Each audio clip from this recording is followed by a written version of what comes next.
और इसी मुद्दे पर बातचीत करने के लिए कई खास मेहमान इस वक्त हमारे साथ जुड़ चुके हैं। उनका तारुफ आपसे करवा देती हूं। हमारे साथ भारतीय जनता पार्टी के राष्ट्रीय प्रवक्ता और राज्यसभा सांसद सैयद जफर इस्लाम साहब इस वक्त हमारे साथ लाइव मौजूद हैं। Gourav Vallabh national spokesperson Congress party के हमारे साथ जुड़ चुके हैं। अजय आलोक स्पोक्सपर्सन जेडीयू के हमारे साथ मौजूद हैं और समाजवादी पार्टी की ओर से प्रवक्ता राजीव राय जी जुड़ चुके हैं। लेकिन सबसे पहले जफर इस्लाम साहब आपसे ही शुरुआत करते हुए, पेट्रोल का भाव 25 रुपए पाव, अब ये नारा लगने लगा है, महंगाई गई तेल लेने, ये स्थिति पैदा हो गई है। कई ऐसे राज्य हैं जहां पर 100 रुपए को पेट्रोल की कीमतें क्रॉस कर चुकी हैं। ये हालत देश की क्यों बन गई? जफर इस्लाम साहब। देखिए चित्रा जी, आपको ये समझना पड़ेगा कि आज जिस हालात से हम गुजर रहे हैं, ये शायद न एक दशक में नहीं बल्कि कई सेंचुरीज में ऐसे हालात नहीं आए थे। और अगर आपको जानना है तो इसके बारे में आप 40-50 साल पहले किसी साइंटिस्ट ने कहा था कि ऐसा समय आएगा महामारी का जो दुनिया को बड़े तकलीफ के दौर से गुजारेगा। और वही तकलीफ का दौर आज आया है जब हम महामारी से जूझ रहे हैं पिछले 1.5 साल से। और इस महामारी में आप देखिए लॉकडाउन हुआ, इस महामारी में देखिए आप स्टेट्स ने लॉकडाउन किया, इस महामारी में इकोनॉमिक एक्टिविटीज बंद हो गई, इस महामारी में सब कुछ हमने देखा। ऐसे में एक चीज आपने जो देखा बहुत महत्वपूर्ण है कि सरकार ने अपने खजाने बिल्कुल गरीब आदमी के लिए खोल दिया।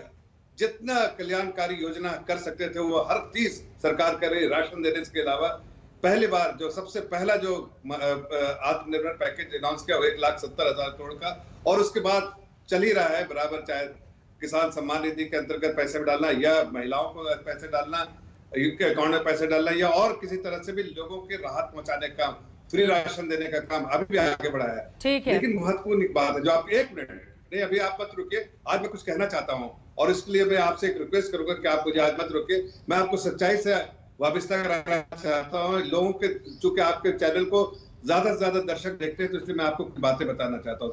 आज देखिए एक कार्टेल बना है ओपेक कंट्रीज का, जिन्होंने ऐसा डिसाइड किया है। ओपेक कंट्रीज जो है वो जो ऑयल प्रोड्यूसिंग कंट्रीज है वो उन्होंने प्रोडक्शन नहीं बढ़ाया, लेकिन लॉकडाउन खुलने के बाद दुनिया में हर जगह डिमांड बढ़ी है।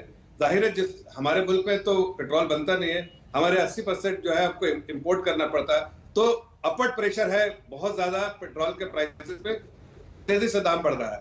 वहीं देखिए बड़ी बड़ी बातें आम आदमी को कैसे समझाएंगे आप, जो अपनी जेब से 100 रुपए पेट्रोल के लिए 90 रुपए डीजल के लिए दे रहा है, उसको कैसे समझाएंगे आप? और अब तो अंतर्राष्ट्रीय बाजार में कीमतें भी उस तरह से है नहीं, लेकिन चूंकि आपने कोरोना का जिक्र कर दिया है, महामारी का ये दौर है, मैं लौटूंगी जफर साहब आपके पास आराम से, आपसे डिटेल में सारे सवालों का जवाब आपसे ही लेना है। गौरव वल्लभ को भी बीच में लेकर आते हैं। गौरव वल्लभ जी, ये बात तो सच है ना कि 100 सालों के बाद इस तरह की महामारी आई है। अगर गरीबों तक अनाज पहुंचाना है, तमाम सुविधाएं पहुंचानी है, और अब तो 75% जो कोरोना वैक्सीन है उसको भी फ्री में देना है, तो सरकार पैसे कहां से ले आएगी? जो बातें सैयद जफर इस्लाम साहब ने कही उस पर भी आपकी टिप्पणी। और महामारी का ये दौर है तो यकीनन अब कहीं से तो पैसे इकट्ठा करना पड़ेगा, और वही सरकार कर रही है जिस तरह के तर्क दिए जा रहे हैं।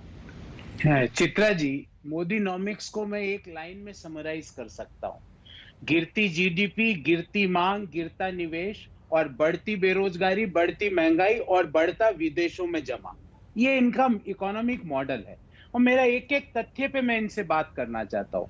इन्होंने कहा महामारी से हम बहुत त्रस्त हो गए। भाई साहब, मार्च 2020 के पहले तो कोई महामारी नहीं थी। उस समय भी पेट्रोल 75 से 80 रुपए प्रति लीटर ही था। उस समय भी आप निरंतर एक्साइज ड्यूटी बढ़ा रहे थे।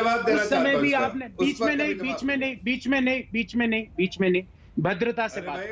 मैं ये ठीक है, आराम से ठीक है, अपनी बात पूरी कर लीजिए। मैं आऊंगी जफर साहब, मैं आऊंगी, एक बार उनकी बात पूरी हो जाए। ठीक है, मैं कोई टोक नहीं रहा प्रोफेसर। फिर मैंने इनको बोला कि भाई कोरोना महामारी के पूर्व क्यों पेट्रोल डीजल के दाम कम नहीं थे? दूसरी बात कहते हैं अंतरराष्ट्रीय कीमतें निश्चित करती है। चित्रा जी, मैं आपको एक डेटा देता हूं। जब 26 फरवरी 2021 को 5 राज्यों के चुनाव घोषित हुए, उस दिन पेट्रोल अंतरराष्ट्रीय बाजार में कच्चे तेल की कीमत थी 3,979 रुपए प्रति बैरल, जो 2 मई को हो गई 4,699 रुपए प्रति बैरल। अर्थात चुनाव के दौरान कच्चे तेल की कीमतें बढ़ी 720 रुपए प्रति बैरल, पर चुनाव के दौरान चित्रा जी तेल और पेट्रोल और डीजल की कीमतें बढ़ी नहीं, घट गई। ये डायनेमिक वाला जो इनका जो आर्ग्यूमेंट है ना, वो टेनेबल नहीं है। दूसरा, पिछली साल कच्चे तेल की कीमत हो गई थी अंतर्राष्ट्रीय बाजार में $30 प्रति बैरल। क्या आपको, मुझे, आम हिंदुस्तानी को लाभ मिला? नहीं मिला। प्रॉब्लम क्या है कि ये पेट्रोल और डीजल में इन्होंने, पेट्रोल में मैं आपको बताऊं तो 258% की एक्साइज ड्यूटी लगाई है। पहले जो 2014 में 9 रुपए 20 पैसे प्रति लीटर एक्साइज ड्यूटी होती थी, वो आज पेट्रोल पर 32 रुपए 90 पैसे प्रति लीटर है। डीजल पर जो एक्साइज ड्यूटी 2014 के दौरान 3 रुपए